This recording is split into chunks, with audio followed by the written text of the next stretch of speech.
ప్రభువైన యేసుక్రీస్తు నామములో కలవరవాకు టీవీ ప్రేక్షకులకు నా శుభాభివందనాలు. అందరూ బాగున్నారా? అందరూ బాగున్నారని నేను అనుకుంటున్నాను. రోజు నా గురించి ప్రార్థన చేస్తున్నారని నేను ఆశపడుతున్నాను. నేను కూడా మీ గురించి ప్రార్థన చేస్తున్నాను. తిరిగి మళ్ళీ మనం ఒక వాక్య భాగం ద్వారా మళ్ళీ మనం అందరం కలుసుకోవడానికి దేవుడు తన కృపనిచ్చినందుకు నేను సంతోషిస్తున్నాను, హర్షిస్తున్నాను. సరే, మరి మనం వాక్య భాగంలోకి వచ్చేద్దాం. ఎఫెసీయులకు రాసిన పత్రిక మరి 4వ అధ్యాయం 26, 27, 28 వచనాలు ఏంటి అంటే సబ్జెక్ట్ ఏంటంటే అపవాదికి చోటు ఇయ్యకుడి.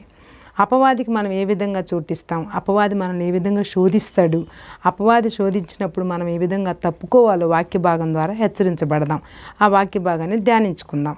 ఎఫెసీయులకు రాసిన పత్రిక 4వ అధ్యాయం 26వ వచనం చదువుతున్నానండి. చూడండి. కోపపడుడు కానీ పాపం చేయకుడి. సూర్యుడు అస్తమించే వరకు మీ కోపం నిలిచి ఉండకూడదు. కోపపడుడు కానీ పాపం చేయకుడి అంటే కోపం పడమని గ్రంథమే చెప్తుంది. కోపపడాలి కానీ ఏం చేయకూడదట? పాపం చేయకూడదంట. అంటే పాపం చేయడం అంటే ఫర్ ఎగ్జాంపుల్ హేబేల్ పాపం చేశాడా? శారా పాపం చేసింది. ఎలా? కోపంతో, ఈర్ష్యతోటి బయటికి పంపించేశారు. సూర్యుడు అస్తమించే వరకు మీకు ఒకవేళ కోపపడడం మానవ సహజం. మనమేం దేవుళ్ళం కాదు, పైనుంచి మనమేం దిగి రాలేదు. మానవ సహజం ఏంటి? కోపం అనేది. ఆ కోపం ఎప్పటి వరకు ఉండాలట? సూర్యుడు అస్తమించే వరకు మాత్రమే, అంటే సాయంకాలం వరకే. మళ్ళీ ఎప్పటిలాగానే మనం కలుసుకోవాలి. చూడండి, నేను అనేక సార్లు పిల్లల మీద కోప్పడుతూ ఉంటా. నా భర్త మీదే కావచ్చు, పిల్లల మీదే కావచ్చు, ఇంట్లోనే కావచ్చు, స్కూల్లోనే కావచ్చు, ఏదేమైనప్పటికీ కూడా కోప్పడినప్పుడు అంత కోప్పడడం వరకు బాగానే ఉంటుంది.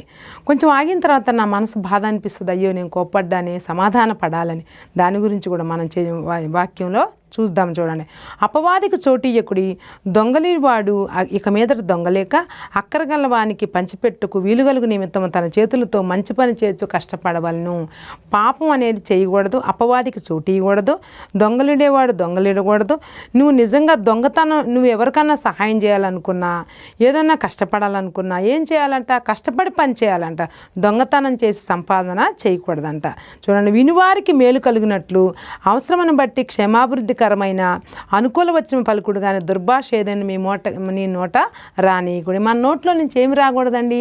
చెడ్డ మాటలు రాకూడదు. అది కూడా ఒక విధంగా అపవాదైన విషయమే. అది కూడా ఒక విధంగా అపవాదైన విషయం కాబట్టి మన నోట్లో నుంచి చెడ్డ మాటలు, దుర్భాషలు ఏదైనాను చెడ్డ మాటలు రాకూడదు.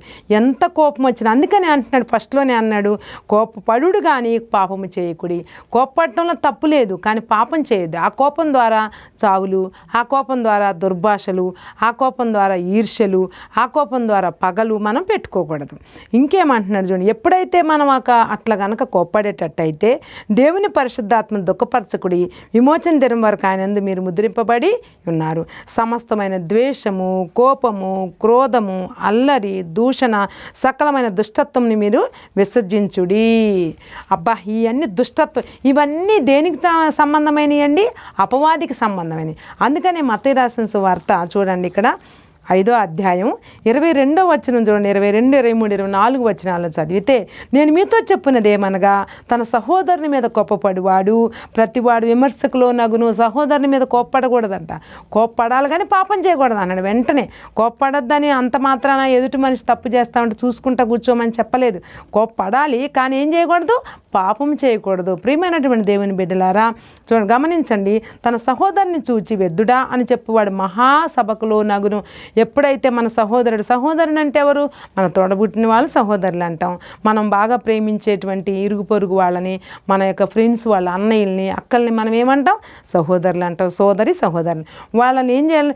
నువ్వు పనికిరావురా, నువ్వు దేనికి పనికి వస్తావు, వేస్ట్ ఫెలో అని మనం అనకూడదట. హల్లెలూయా, ప్రైజ్ ద లార్డ్. ఎందుకు అనకూడదు? దేవుడు ఎవరికిచ్చే తలాంతో వాళ్ళకి ఇస్తాడు. అంతేగాని వాళ్ళని చూసి నువ్వు దేనికి పనికిరావు, వీళ్ళని చూసి దేనికి పనికిరావు అనడానికి నువ్వు నేను ఎవరమండి? వాళ్ళ భవిష్యత్తు వాళ్ళది, వాళ్ళ ఇష్టం వాళ్ళది, వాళ్ళ జీవితం వాళ్ళది. వ్యర్థుడాన్ని ఎందుకంటావు? మనం అనకూడదు అంటున్నాడు. ఎంత చక్కగా బోధిస్తున్నాడు చూడండి. ఇక్కడ ద్రోహి అని చెప్పువాడు నరకాగ్నికి లోనగును.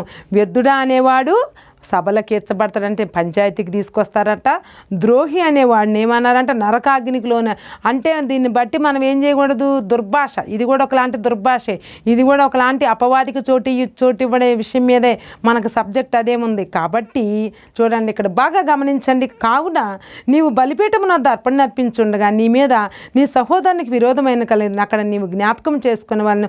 నీ సహోదరునితో ఒకవేళ నువ్వు విరోధత్వం కలిగి ఉంటే, నువ్వు బలిపీఠం దగ్గరికి పోతే, నువ్వు ద్రాక్షారసం తీసుకునే దగ్గరికి వెళ్తే, నువ్వు దేవుని సన్నిధికి వెళ్తే, నువ్వు మోకాళ్ళతో ఉంటే అప్పుడు ఏం చేయకూడదట, నీ సహోదరునితో సమాధానం లేకుండా అది తీసుకోకూడదు. హల్లెలూయా, ప్రైజ్ ద లార్డ్. చూడండి గమనించండి బాగా, మనలో సమాధానం లేకుండా, నీ సహోదరునితో సమాధానం లేకుండా, మన మనసులో సమాధానం లేకుండా నీవు ఎటువంటి బలిపీఠం దగ్గరికి వెళ్ళినా, నువ్వు ఎటువంటి అర్పణ అర్పించినా, నువ్వు ఎటువంటి రొట్టె ద్రాక్షారసం స్వీకరించినా అది మంచిది కాదు. ఇక్కడ చూడండి, అక్కడ నువ్వు ఏం చేయాలి, వెంటనే అక్కడ బలిపీఠం మీదటిని నీ అర్పణని విడిచిపెట్టి మొదట నువ్వు అర్పించే అర్పణ కంటే నువ్వు ఇచ్చేటువంటి అర్పణలు చాలా ఉంటాయి, రకరకాల దహన బలులని, సమాధాన బలులని, చాలా బలులు ఉంటాయి. ఆ బలులన్నిటికంటే ముందు నీ సహోదరునితో సమాధాన పడమంటున్నాడు. చూడండి, మొదట వెళ్ళి నీ సహోదరునితో సమాధానమాను. ఇప్పుడు మనం క్రిస్టియన్స్ అందరం ఎందుకు ప్రైజ్లాడి చెప్పుకుంటామండి?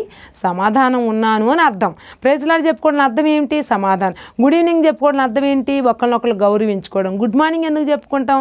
శుభోదయం ఎందుకు చెప్పుకుంటాం? ఒకరినొకరు గౌరవించుకోవడం. ఎవరి మీద ఎవరికి ద్వేషం ఉండకూడదు. కాబట్టి ఇక్కడ ఏమంటున్నాడు, నువ్వు ఒకవేళ నీ సహోదరునితో కోపంగా ఉంటే, నీ సహోదరుని మీద ఈర్ష్యగా ఉంటే, నీ సహోదరునితో అసమాధానంగా ఉంటే, ఫస్ట్ ఆఫ్ ఆల్ నువ్వు వెళ్ళి నీ సహోదరునితో సమాధానపడ, ఆ తర్వాతే నువ్వు వచ్చి బలిపీఠం దగ్గర నాకు అర్పణ అర్పించు అంటున్నాడు దేవుడు. కాబట్టి సహోదరునితో అటు తరువాత వచ్చి నీ అర్పణ అర్పింపు. నీ ప్రతివాదితో నువ్వు త్రోవలో ఉండగానే త్వరగా వానితో సమాధానపడుము. సమాధానం అనేది చాలా ముఖ్యం. ఈ సమాధానమే లేనప్పుడు అపవాదికి చోటిచ్చినట్టే కదా, అపవాదికి చోటిచ్చినట్టే కదా. ఇక్కడ అందుకనే అంటున్నాడు, కోపపడుడు కానీ పాపము చేయకుడి. నీ కోపం ఎంతవరకు ఉండాలి? సూర్యుడు అస్తమించు వరకు. హల్లెలూయా, ప్రైజ్ ద లార్డ్. సూర్యుడు అస్తమించు వరకు మాత్రమే, అంటే చీకటి పడకముందే నీ సహోదరునితో సమాధాన పడాలి.